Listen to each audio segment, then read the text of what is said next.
Good morning students, ये आपका part 21 है। 21 में मैं कुछ अति लघु उत्तरीय प्रश्न है उनको देखने वाला हूँ। पहला क्वेश्चन देखिए, दिए गए चित्र में डीई जो है समांतर है बीसी के, एडी बटा डीबी दिया है 3/5 और एसी का वैल्यू टोटल है 4.8। तो हमें एई का निकालना, तो इसको एक्स मान लेते हैं एई को।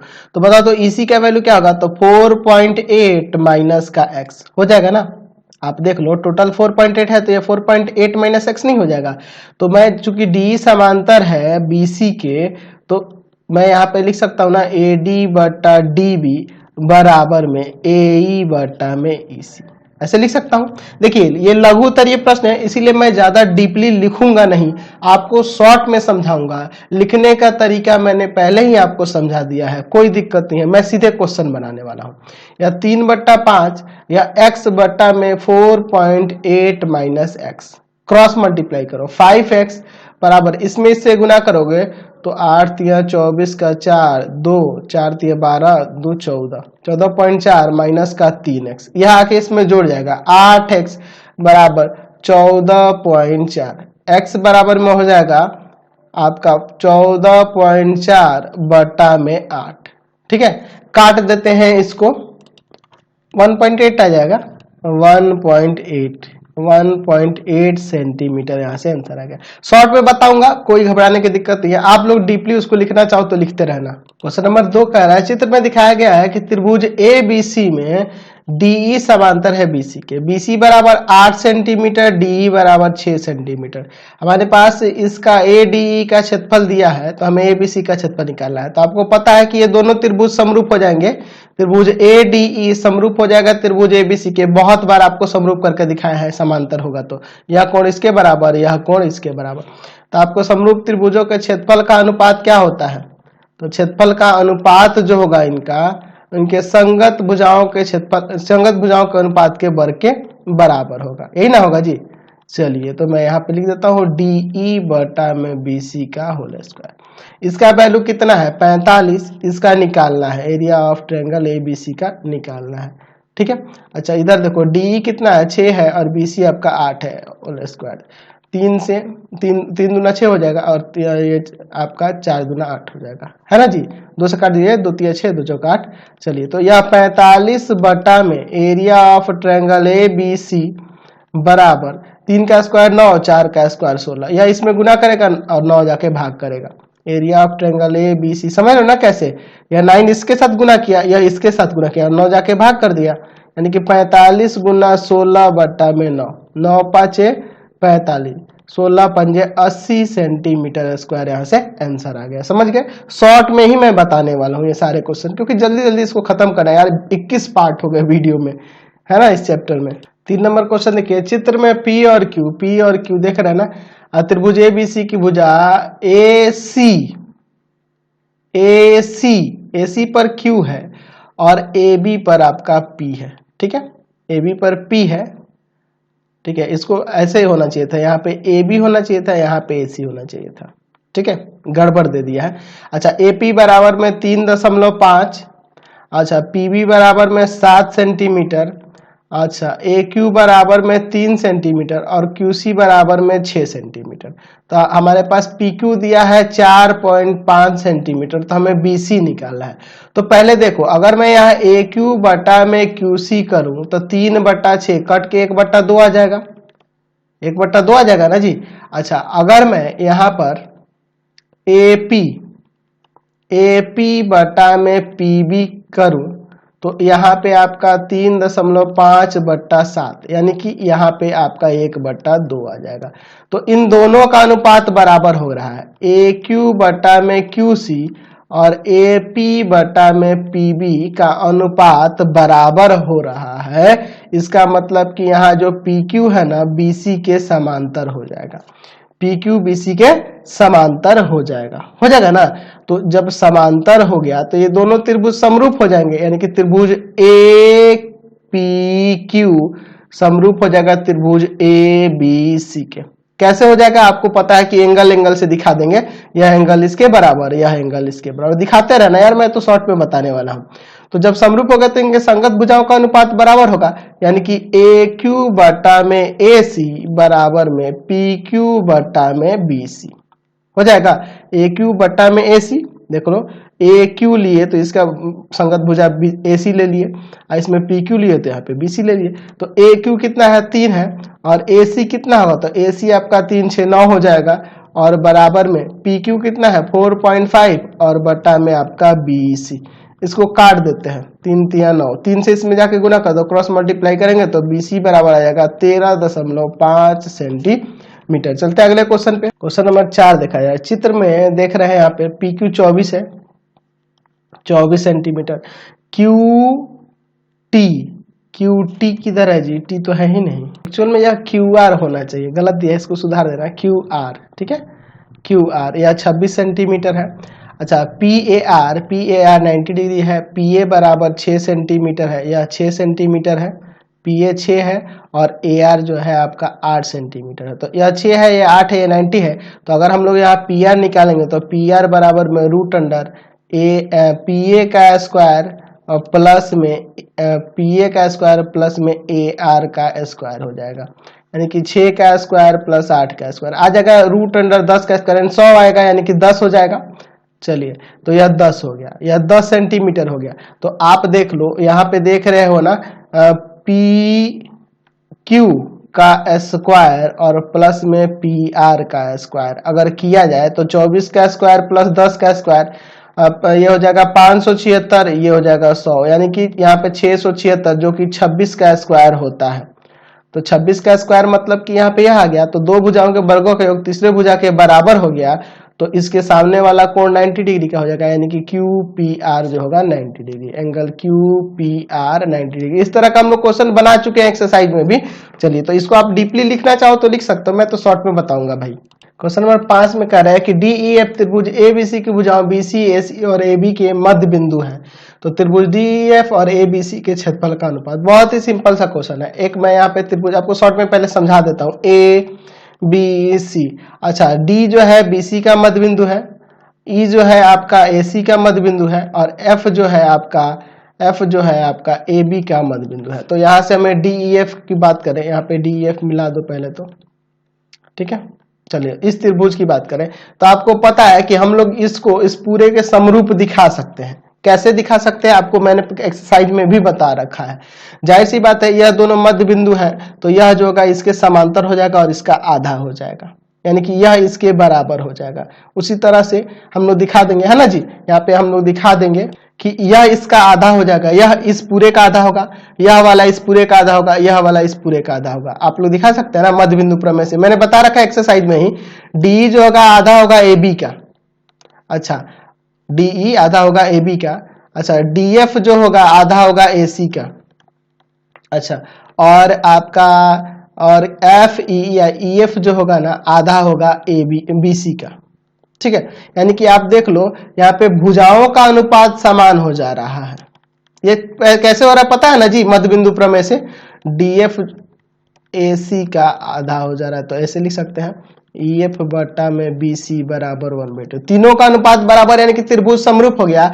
और दो समरूप त्रिभुजों के क्षेत्रफल का अनुपात हमें निकालना है, तो क्षेत्रफल का अनुपात क्या होगा, area of triangle D E F और बटा में area of triangle A B C. तो दोनों के क्षेत्रफल का अनुपात इनका संगत भुजाओं के अनुपात के वर्ग के बराबर, ठीक है। यहाँ पे कह सकते हैं ना, तो इसका भुजा जो है इसके भुजा का 2 गुना है, हम लोग देख रहे हैं ना, हर एक में यही देख रहे हैं। तो अगर मैं यहाँ पे दिखा दूं 2 गुना है ना जी, यानी कि आप लिख सकते हैं कि यह 1/2 का स्क्वायर हो जाएगा। समझ गए ना, यह मैंने एक्सरसाइज में बता रखा है 1/4, यानी कि 1:4 यहाँ से आंसर आ जाएगा। देख रहे हैं ना कि इसका भुजा इसके भुजा का आधा है, यानी कि ए बी सी का भुजा जो होगा प्रत्येक भुजा इसके भुजाओं का 2 गुना होगा, यानी 1/2 का होल स्क्वायर 1/4 आ गया। या फिर ऐसे भी इसको लिख सकते हैं, यहाँ पे आप ऐसे लिख देते हैं कि यहाँ डी बटा में ए बी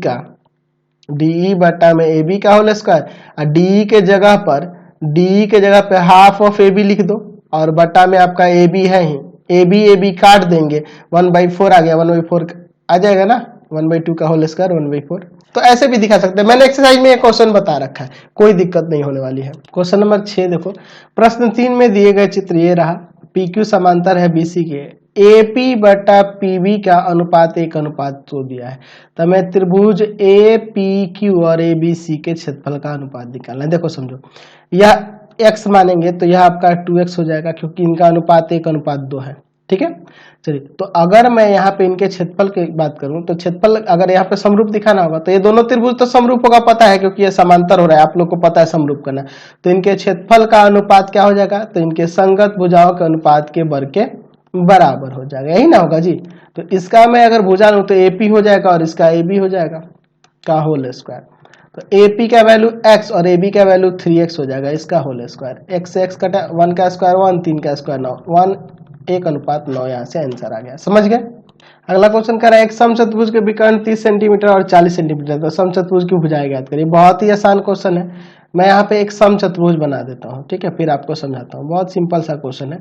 चलिए, समचतुर्भुज की प्रत्येक भुजा बराबर होती है, और ऐसा क्वेश्चन हम लोग एक्सरसाइज में बनाए हैं यार, मुझे तो नहीं लगता कि बताने की जरूरत पड़ेगी, लेकिन फिर भी मैं बता देता हूँ।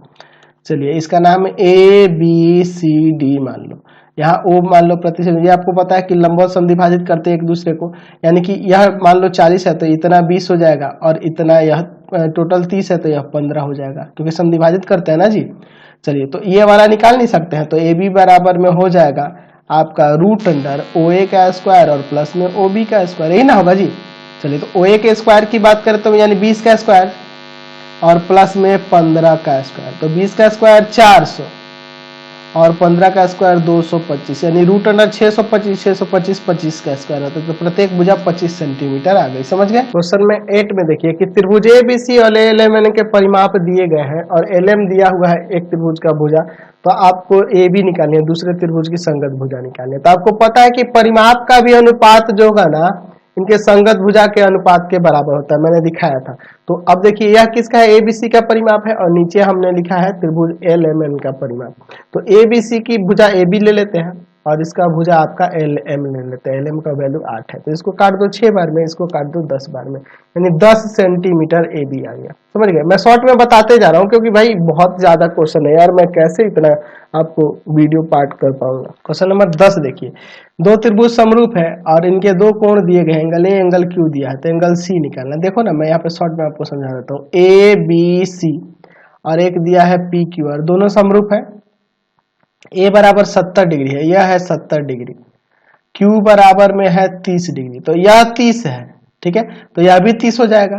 तो हमें C निकालना, तो 70 और 30 ये कितना हो गया, 100 हो गया, और 180 टोटल होता है, यानी कि C आपका 80 आ जाएगा। समझ गए ना, 100 को घटा देंगे 180 में से, तो ये 80 आ जाएगा। कह रहा दो समरूप त्रिभुजों के क्षेत्रफल दिए गए हैं यहाँ पे, और बड़े त्रिभुज की सबसे लंबी भुजा 20 सेंटीमीटर है, तो छोटे त्रिभुज की सबसे लंबी भुजा निकालें। तो इनके क्षेत्रफल का अनुपात क्या होगा, इनके क्षेत्रफल का अनुपात इनके संगत भुजाओं के अनुपात के वर्ग के बराबर। तो इसके सबसे बड़ी भुजा 20 सेंटीमीटर दी है बड़े त्रिभुज की, और छोटे त्रिभुज की सबसे बड़ी भुजा हम x मान लेते हैं, इसके वर्ग का स्क्वायर।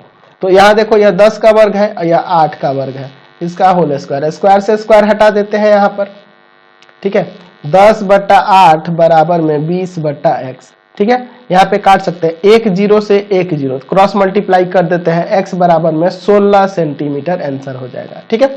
क्वेश्चन नंबर 12 देखो, कह रहा है कि दो त्रिभुज है हमारे पास ABC और PQ, और उनके यहाँ क्षेत्रफल का अनुपात दिया है। अब BC दिया है तो हमें QR निकालना, तो इनके क्षेत्रफल का अनुपात जो दिया है ना, इनके संगत भुजाओं के, यानी कि अगर इसकी भुजा BC है, ये देखो इस पहले वाले त्रिभुज की भुजा BC, और दूसरे वाली तो उसको 6 है तो 6 वैल्यू ही रख दो ना यार, 6 और बटा में दूसरा वाले त्रिभुज की संगत भुजा QR है, इसके वर्ग के बराबर होगा। तो यह 3 का स्क्वायर है, यह 5 का स्क्वायर है, और 6 बटा में QR का होल स्क्वायर।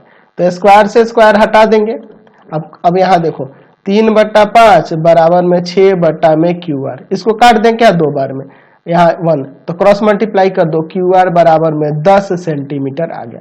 अगले क्वेश्चन में साइड एंगल साइड समरूपता की कसौटी लिखना है, पाइथागोरस लिखना है, angle angle angle side side side समरूपता की कसौटी, मैंने सबको लिखा रखा है, प्रूफ भी करा रखा है, आप यहाँ पे लिख दीजिएगा। समझ गए। क्वेश्चन नंबर 17 में देखिए, रिक्त स्थानों को भरना है, कह रहा है दो समरूप त्रिभुजों के क्षेत्रफल का अनुपात उनके संगत भुजाओं के वर्ग के अनुपात के बराबर होता है। ठीक है, चलिए किसी समकोण त्रिभुज के समकोण वाले शीर्ष से समकोण भुजा पर लंब खींची जाए तो लंब के दोनों ओर बने त्रिभुज परस्पर क्या होते हैं, समरूप होते हैं। हम लोग प्रमेय में ही साबित किया है। यहाँ पे दो समरूप त्रिभुज दिए हैं, दोनों का क्षेत्रफल दिया गया है। यदि एक त्रिभुज की एक भुजा दी है तो दूसरे की निकालनी है, तो ये दोनों तो बन ही जाएगा ना। बहुत आसान क्वेश्चन है ये सारे, अभी कई तरह के ऐसे क्वेश्चन हम लोग बना चुके हैं, बना लीजिएगा इसको।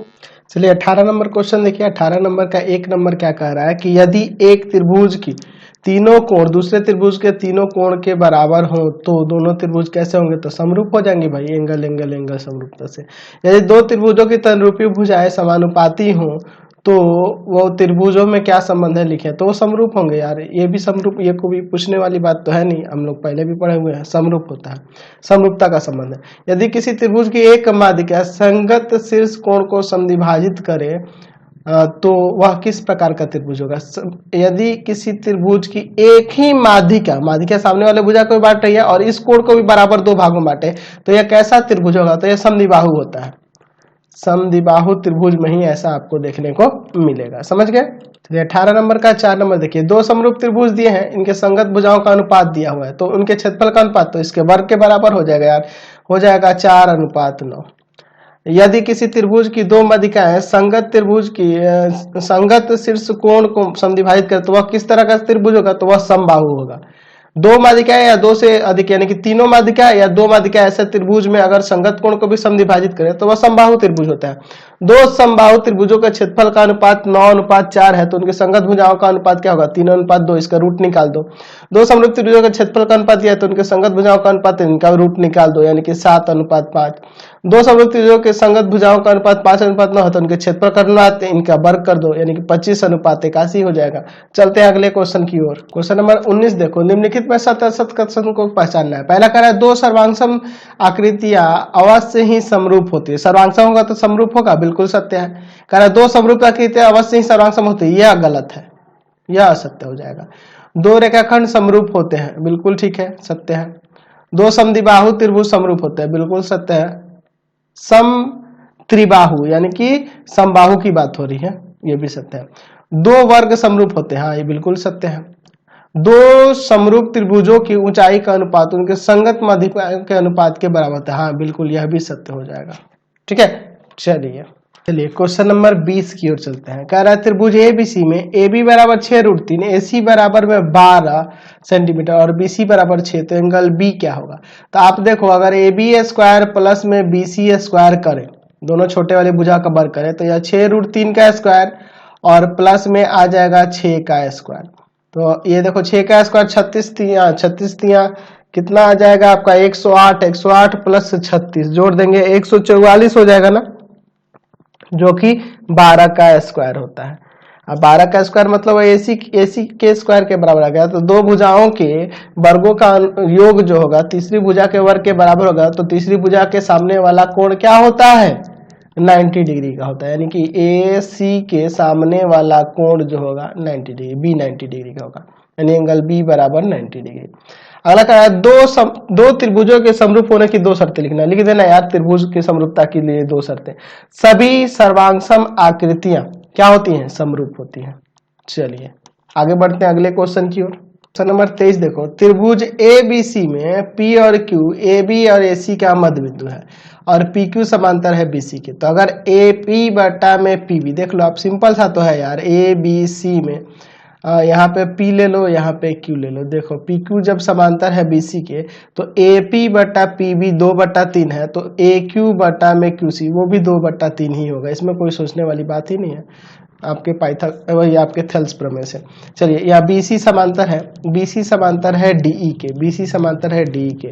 अच्छा यहाँ दिया है AD बटा में AB, AD बटा में AB, तो इधर क्या हो जाएगा, तो इधर होगा AE बटा में AC, ये ना होगा, AC भर देना, कितना सिंपल। क्वेश्चन नंबर 25 देखो। यहाँ D समांतर है BC और AD बटा DB दिया हुआ है, AD बटा DB 3/5 दिया है और AC का वैल्यू टोटल 4.8 दिया है, हमें यही निकालना। इस तरह का शुरू में ही क्वेश्चन था, ठीक है, या X और इसे 4.8 माइनस X, क्योंकि ये टोटल 4.8 है, तो ये मैंने बता दिया है आपको, है ना।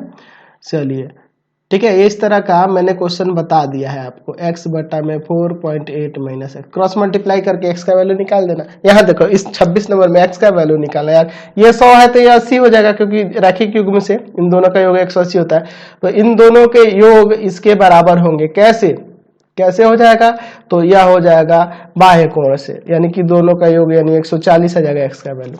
सिंपल है। चलिए क्वेश्चन नंबर 27 देखो, त्रिभुज पी क्यू आर में पी क्यू और पी आर पर क्रमशः ई और एफ बिंदु है। चलिए मैं ले लेता हूं त्रिभुज पी क्यू आर। यहाँ पे देखो बहुत सिंपल है यार, पी क्यू आर, इस तरह का क्वेश्चन हम लोग बना चुके हैं, ऐसा कोई क्वेश्चन नहीं है जो हम लोग इस साइज में नहीं बनाना है। पी क्यू पर एक बिंदु ई ले लो और इस पर एक बिंदु एफ ले लो, ठीक है। अच्छा इसको मिला देते हैं, यहाँ पे पीई जो दिया है ना, पीई दिया है 6, तो पीई बटा में अगर मैं यहाँ पे क्यूई की बात करूं, क्यूई की बात करूं तो यहाँ पे 6 बटा में 6.6। अच्छा इसको काट सकते हो, ऊपर 60 लिख दो, है ना, ऊपर 60 लिख दो और नीचे 66 लिख दो, काट दो तो यहाँ से 10 और इसको 11 बार में, 66 है ना, 11 बार में, यानी कि 10 बटा 11, ठीक है।